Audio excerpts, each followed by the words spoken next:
Hi guys, it's me again, Martin. Today I wanted to do a video about hearing voices in your head and recovering from hearing voices in your head. And by talking about hearing voices in your head, I don't mean about just thinking of a song, you hear a random song, you're walking down the street and you keep remembering that song. I'm not talking about the same thing as that. I'm not talking about the same thing of thinking of somebody and they suddenly ring you and you're chatting to them. But I'm talking about some real twisted. Okay, I started hearing voices in my head when I was 12, and believe me, it's not funny. It's anything but funny.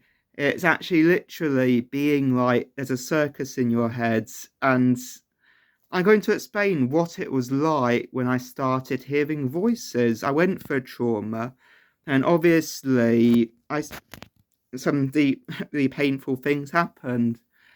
And basically, as a bully, a tormentor at school, I knew. And basically, it's when things took a turn for the worst, and I tried to break away from him. We had a relationship, and it went sour very quickly. And I started hearing his voice in my head, and I was literally like, am I going crazy here? Am I literally going crazy? Because I could hear his voice in my head everywhere, and it was, and I literally, and I heard, and then I started hearing his friends in my mind, and he was laughing at me for ringing me on the phone in real life, but I, I started hearing his voice. I started hearing his friend's voice, and it was. And I literally covered my hands over my ears. I wanted the voices to stop, and they just didn't. They didn't stop no matter what I did. And I was ended up being in a psychiatric ward when I was 14, and I spent a year in a ward when I was about 16. I showed my life story previously, and it's anything but funny. And what I can say, what it was like for me when I started hearing voices, and it was like this physical world, this world we walk around in was like a shadow. It was like looking into a faded crystal ball. And basically, the world in my own mind was more real than this world.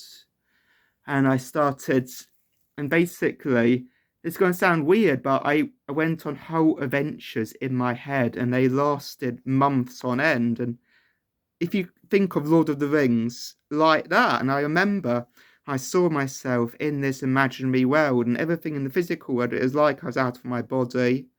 I saw and I could see these spirits around me. I could see all these shifting shapes, and I kept coming to this image of myself being in a fantasy world, literally. And I walked around this fantasy world, I explored it, I fought monsters in my head. Except to me, you might think that's delusions, but to me that was very real. And I literally saw myself venturing into a fantasy world in my head, and one image I kept seeing was myself sitting by fire in a cave, and in my mind I hunted wild animals, and it sounds crazy, and I fought invisible monsters, and okay, that's what it was like in my mind, but in the physical world I looked like somebody who is literally drooling, staring into space, hearing voice and talking to himself. That was what I was perceived as in the physical world, and it was. They put me on all the medications. None of them worked, apart from something called clozapine. And after a while, the voices did shift. The voices did change, and they seemed more like auditory hallucinations rather than actually being in a fantasy world. And perhaps that's partly to do with the meds. And but here I just wanted to explain some ways. Say that you're watching this and you get voices, you're desperate, you're actually you want them to stop. And I can give you some tips on how to heal from hearing voices. But the first thing I do when I feel disconnected and I feel like is grounding and centering. And most people I know who have mental illness do this. They focus on their breathing. They breathe into their central diaphragm when they're nervous. Well, don't do it so much that you're hyperventilating and you're literally walking down the street and then you're shh, shh, because that's not good. But also but breathe, but not too much, and turn your attention to your feet. And that is the process of grounding and trying to ground yourself into the physical world.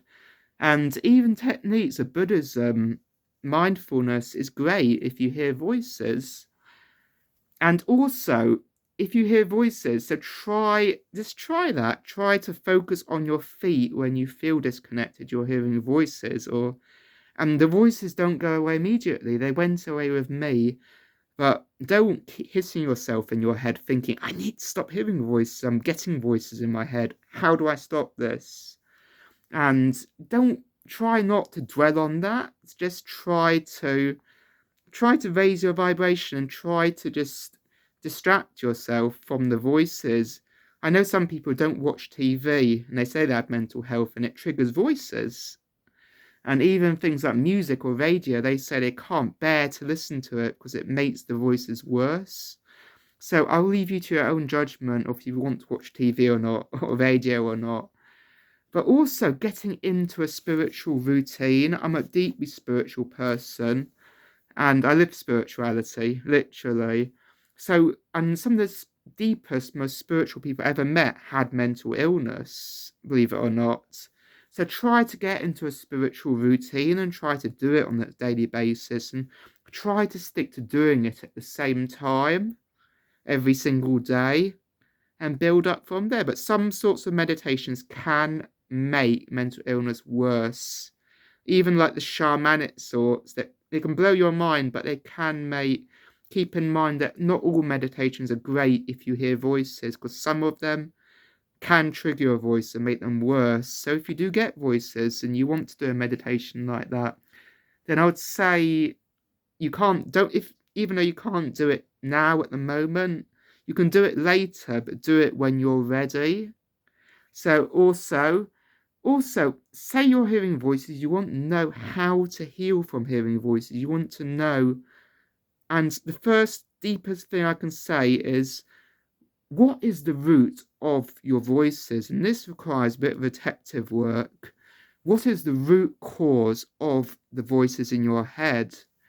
And try to write it down on a piece of paper. Or if you get a rhythm when you hear voices, try to write down what the voices revolve around. With me, I noticed that voices revolved around this bully from school. And it was actually when I healed from the trauma of hearing his voice, it was like his voice, that one voice was the strong man that was driving all the other voices. And the other voices stopped when his voice did, basically. So do your detective work, do journaling, do reading, see where the voices came in, and then do a bit of detective and think how to stop them. I'm running out of space for my YouTube video. So I'm going to say this really quickly. Art, writing are great ways of self-expression. So definitely get into doing art and writing, because mental health people are very, very creative. And just try to enjoy life, guys. Don't let the voices stop you